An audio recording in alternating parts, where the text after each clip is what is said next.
By the way, it's worth noting that even the bitter and rotten fruit that we deal with in our life, even the bitter and rotten fruit we deal with in our life from poor decisions can be used in a redemptive way by God. Really is. Let me tell you what, my granddad had pear trees in his backyard in Austin, Texas. I'll never forget this. I used to love his pears, but every now and then he had some nasty pears coming off that tree.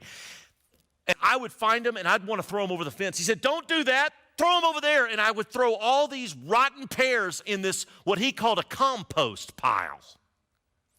And I would throw all these rotten pears, and my grandmother would throw out weird organic food in that pile and banana peels and stuff. That was their compost pile. That stuff would decompose. And you know what my granddad would do with that compost that had been formed from the decomposed rotten pears and banana peels? He'd turn around and take that compost, he'd spread around that pear trees.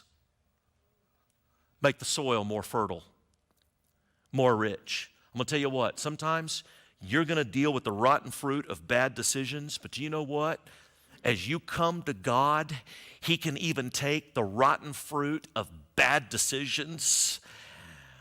And yeah, that's right, it's manure. Smells like manure, tastes like manure, you don't like it.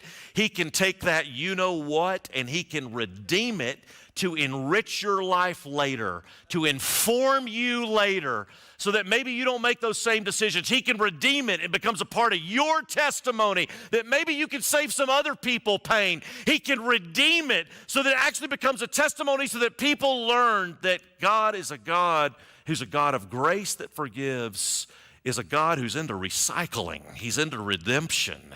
And He can take even the rotten fruit from sinful, poor decisions of our life and even do something redemptive with it so that you become more fruitful with better fruit later in life to nourish other people. You can't go back and change the past, but you start where you are and change the future. And it's time to get busy living and do it as you follow Jesus.